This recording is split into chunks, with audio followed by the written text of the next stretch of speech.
Hello, देश के सबसे पहले फाइनेंशियल एडवाइजर चैनल BITV में आपका जोरदार स्वागत है। दोस्तों, कई बार जब कस्टमर हमसे रूटली बात करते हैं तो हम उनसे नाराज हो जाते हैं और फिर हम उनसे कभी भी बात नहीं करते हैं। इस कहानी में भी जब कस्टमर ने इंश्योरेंस एडवाइजर से रूटली बात की तो इंश्योरेंस एडवाइजर कस्टमर के नाम के आगे कांटा मार देता है और मन में सोच लेता है कि अब वो कस्टमर को कभी भी फोन नहीं करेगा। और फिर कुछ ऐसा हुआ कि वो हमें बहुत बड़ी सीख देता है। दोस्तों, इस कहानी के अंत में कस्टमर इंश्योरेंस एडवाइजर को 5 लाख का चेक देता है। क्यों? है ना इंटरेस्टिंग बात। ये कहानी बताने के लिए आने वाले हैं मिस्टर अतुल जैन, दिल्ली के एक इंश्योरेंस एडवाइजर। तो चलिए सुनते हैं इस बहुत ही इंटरेस्टिंग और बहुत बड़ी सीख देने वाली कहानी को। दोस्तों, आज का मेरा टॉपिक है सेल्स के ऊपर। उसके लिए मैं आपको थोड़ा सा मुझे पीछे ले जाना होगा। ये बात है अप्रोक्सीमेटली 2013 जनवरी फरवरी की है। जब मेरे एक क्लाइंट हैं जो ट्रांसपोर्टर का काम करते हैं, उनको मैंने फोन किया। तो जब मैंने उनको फोन किया तो उन्होंने मेरे से बड़े मतलब रूडली तरीके से बात की कि अरे नहीं, कोई इंश्योरेंस वगैरह नहीं चाहिए, कुछ नहीं चाहिए, अभी आपको तो कोई नहीं है, आप तो अपना काम करते रहते हैं, अपना फोन मिला देते हैं और आपको पता नहीं कि कितने बिजनेस में क्या चैलेंजेस चल रहे हैं। नहीं, कोई इंश्योरेंस नहीं चाहिए। बड़ा रूड सा जवाब दिया और उस जवाब को सुन के मुझे थोड़ा सा मतलब बुरा लगा और मैंने अपनी प्रोस्पेक्टिंग की डायरी में ये मेंशन कर दिया कि मैं अब इनको दोबारा जिंदगी में फोन नहीं करूंगा। और मैंने रेड कलर से मार्क कर दिया, नेवर कॉल इन फ्यूचर। ये बात जनवरी या फरवरी की थी 2013 की, और हम टाइम निकलता गया। लेकिन कोई मई या जून में एक LIC की तरफ से डिटेल्स आई कि भाई अभी सारी प्लान्स LIC की जो करंट प्लान्स हैं ये चेंज होकर के नई प्लान्स बनेगी LIC की। तो मैं अपने मोबाइल से अब मोबाइल में नंबर्स देख करके अपना सभी क्लाइंट्स को मिला रहा था फोन की किस से मुझे बात करनी है। तो उस कैटेगरी में वो बात करते करते पता नहीं कब मई या जून में कैसे वो उनका नाम आया और बाय चांस मैंने ये पुरानी बातें मुझे याद नहीं रही और मैंने उनको फोन मिला दिया और मैंने कहा सर ऐसे मैं बोल रहा हूं और मुझे आपसे मिलना था क्योंकि LIC की सारी प्लान्स बंद हो रही हैं और मैं चाह रहा हूं कि यदि अभी नई प्लान्स आएंगी उसमें कुछ चेंजेस होकर के आएंगे, तो मैं ये चाहता हूं कि आप ये अभी जो प्लान्स बंद हो रही है ये काफी अच्छी प्लान्स हैं, तो आप इसमें एंट्री ले लीजिए। तो उन्होंने बोला कि यार ऐसा है कि मुझे प्लान वगैरह तो कुछ लेनी नहीं है, फिर भी यदि आपने आना है तो आ जाओ, मैं अपने ऑफिस में। बड़े उस दिन जो बात थी वो पोलाइटली तरीके से थी। तो मैंने कहा चलो ठीक है सर, कोई बात नहीं, मैं मिलता हूं। मैं उनका 1 करोड़ रुपए का प्रेजेंटेशन बना करके उनसे मिलने चला गया और मैंने जाके उनको दिखाया। तो जो देखने के बाद कहने लगे यार ये कितना 5 लाख का प्रीमियम है। मैंने कहा हाँ, तो इसको तो आधा भी कर सकते हैं ना, 2.5 लाख भी कर सकते हैं। मैंने कहा हाँ 6 महीने में 2.5 लाख कर सकते हैं। कह रहा नहीं 2.5 लाख रुपए साल का कर सकते हैं। मैंने कहा हाँ सर कर सकते हैं 2.5 लाख रुपए साल का। तो उन्होंने कहा ठीक है, इसको 2.5 लाख रुपए साल का कर दो। तो मैंने कहा सर हाफ हो जाएगा, बिल्कुल सारे बेनिफिट्स भी हाफ हो जाएंगे ऑलमोस्ट। तो कहने लगे ठीक है, आप 1.25 लाख का चेक ले लो और 6 महीने का ये शुरू कर दो।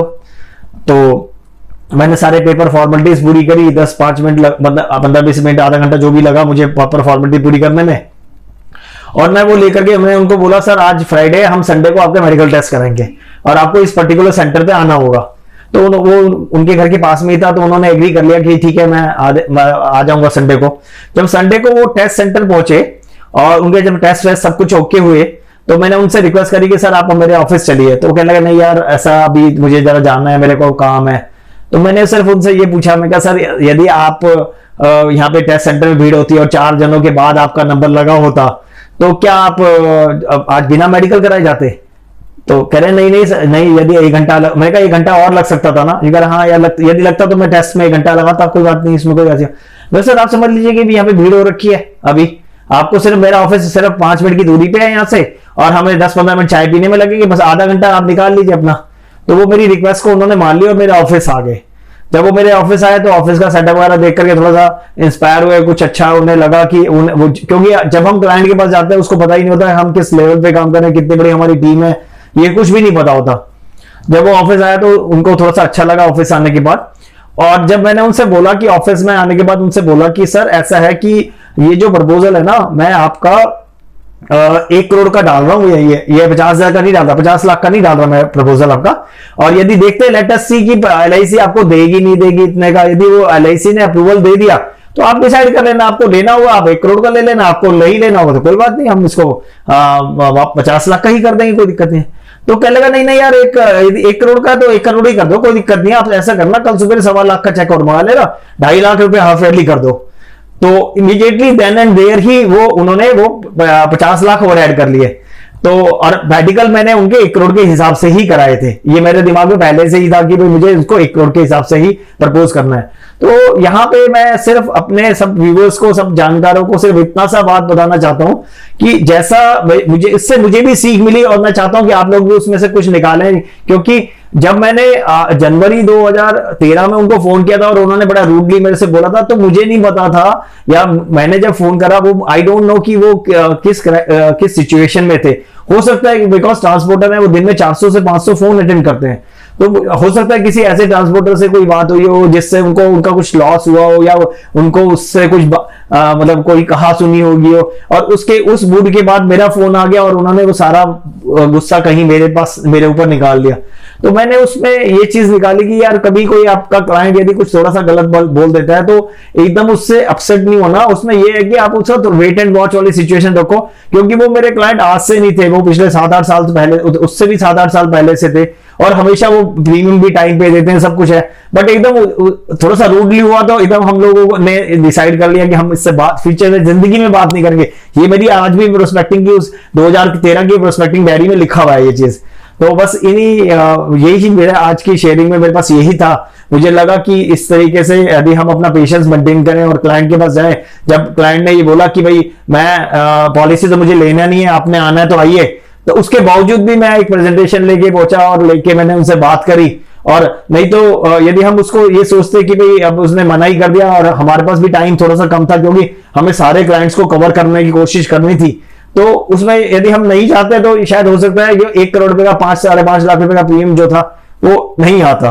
तो बस ये अपनी कंसिस्टेंसी मेंटेन करनी चाहिए और क्लाइंट से मिलते रहना चाहिए और बातें करते रहना चाहिए। क्या आप जानते हैं BITV का नेशनल मेगा शो ये एक इंटरनेशनल लेवल का ऑनलाइन शो है जिसमें आपको अपने देश के फास्ट ग्रोइंग एजेंट से लेकर दूसरे देश के टॉप एजेंट को सुनने का मौका मिलेगा, उनके बिजनेस ट्रिक को जानने को मिलेगा। हमारे अपने देश के टॉप ट्रेनर्स, फाइनेंशियल एडवाइजर्स और सक्सेसफुल बिजनेसमैन को भी सुनने मिलेगा। उनकी स्ट्रेटजीज, सिस्टम्स, प्लानिंग, एक्सपर्टीज के बारे में डिटेल में जानकारी मिलेगी। साथ ही इस कंपटीशन के जो टॉप 10 इन्फ्लुएंसर होंगे उनकी इस 1 साल की बिजनेस परफॉर्मेंस जर्नी को भी करीब से जानने का मौका मिलेगा। ये एक 4 दिवसीय नॉलेज और टैलेंट से भरा हुआ शो है।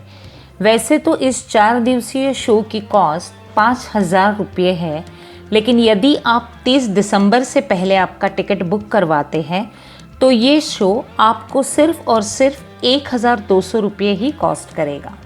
और अगर आप नीचे दिए गए लिंक या फिर इस वेबसाइट पर जाकर नेशनल मेगा शो के टिकट खरीदते हैं तो वो इस वीडियो के स्पीकर को BITV speaker of the year या फिर नेशनल मेगा शो कंपटीशन का विजेता भी बना सकता है, क्योंकि नेशनल मेगा शो कंपटीशन में जीत उसी की होगी जिसके लिंक द्वारा सबसे ज़्यादा टिकट बिकेंगे।